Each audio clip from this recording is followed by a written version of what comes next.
years and years later, I was talking to Dusta Mohan about this when we had started this book program of selling the sets of books we were, and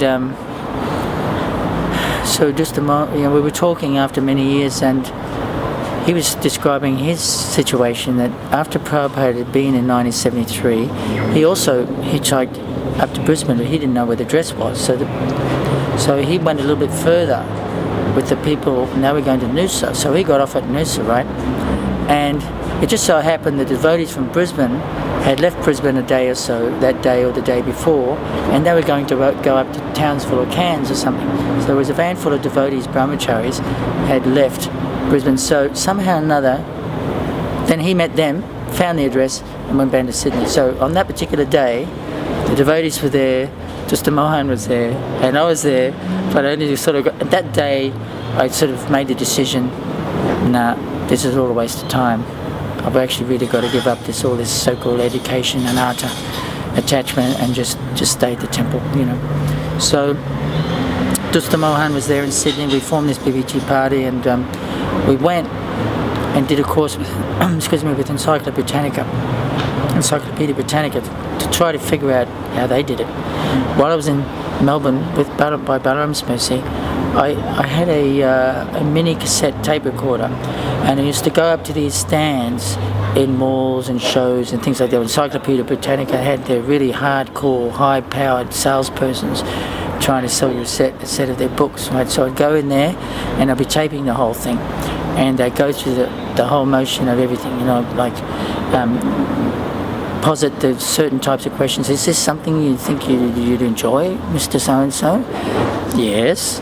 And finally we'll get to something like, would you prefer the luxury edition or the economy edition? Oh, it doesn't matter to me, the luxury would look be good, and I'd be leading them on, but every time they'd be disappointed because I just wouldn't go for it. I wouldn't swallow the bait.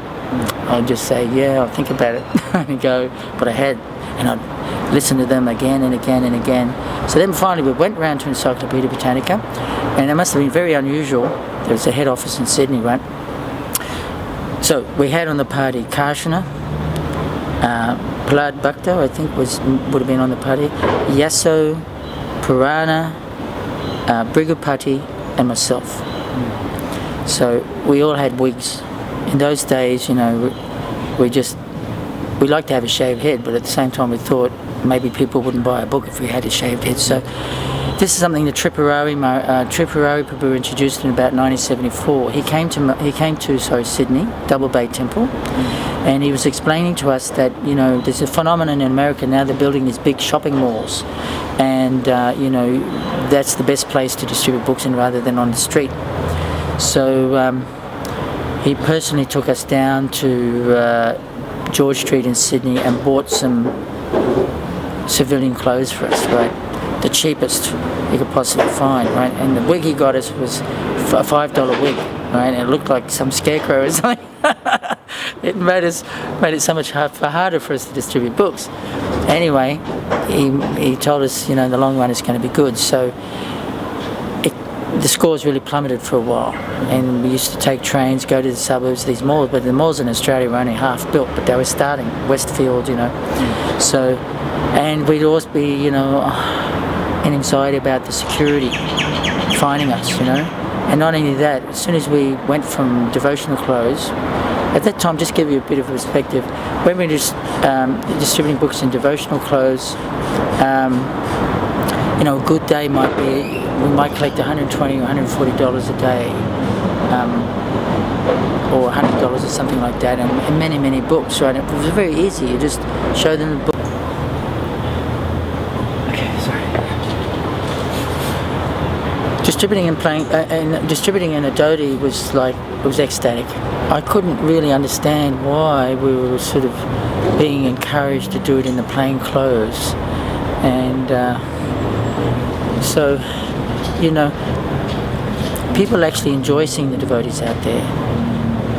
many years later, when we were distributing sets of books and trying to distribute sets of books, we went out Whoop in New South Wales, and we visited some gentleman at Upper Manila, which is near Tamworth. And he said, "We don't see you guys in the street anymore. You know, it's so nice to see you. It's like reassuring, you know, that there's some hope in the world."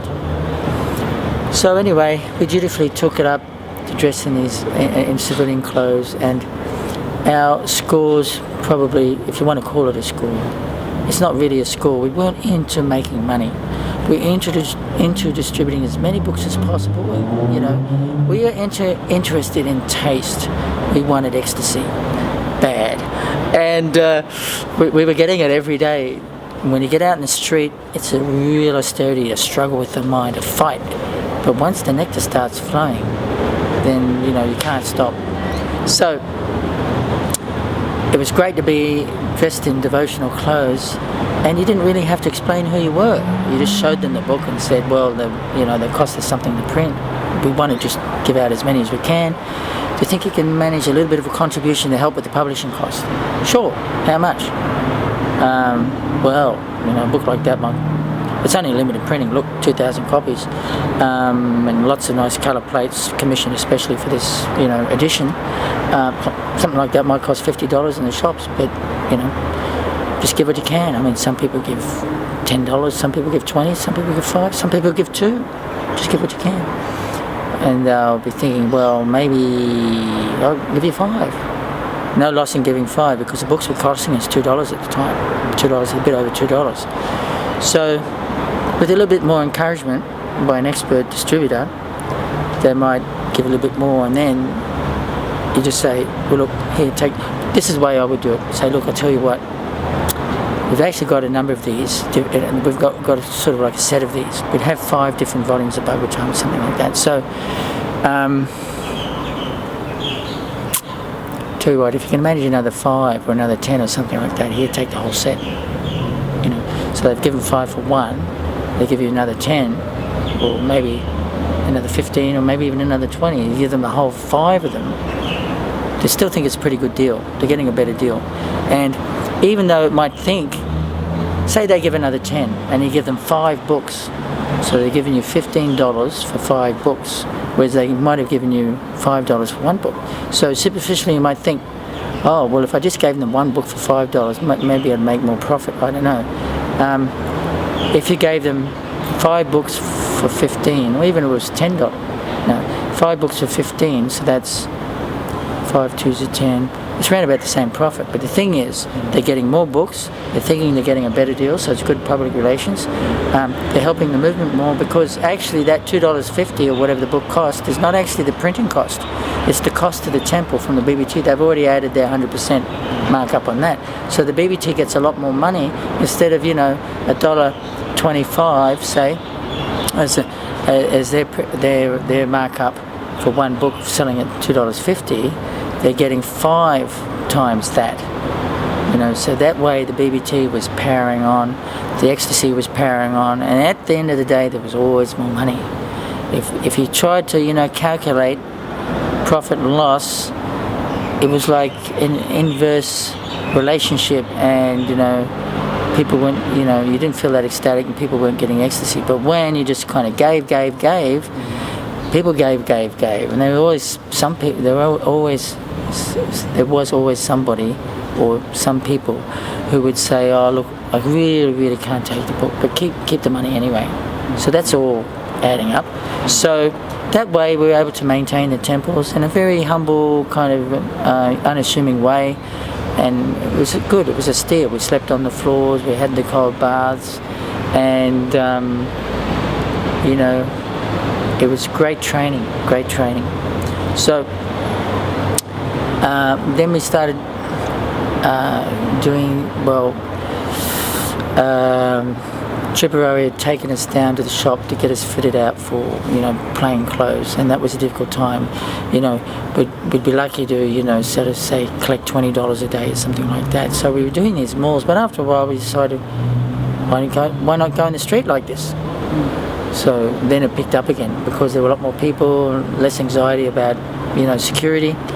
And then we went travelling Sankirtan and to different towns, and that was even better still because you're in disguise almost, you know. But previously, if you went to a town dressed as a dhoti, the local, authorities would be, not always, but they'd be down, depending which town you went to.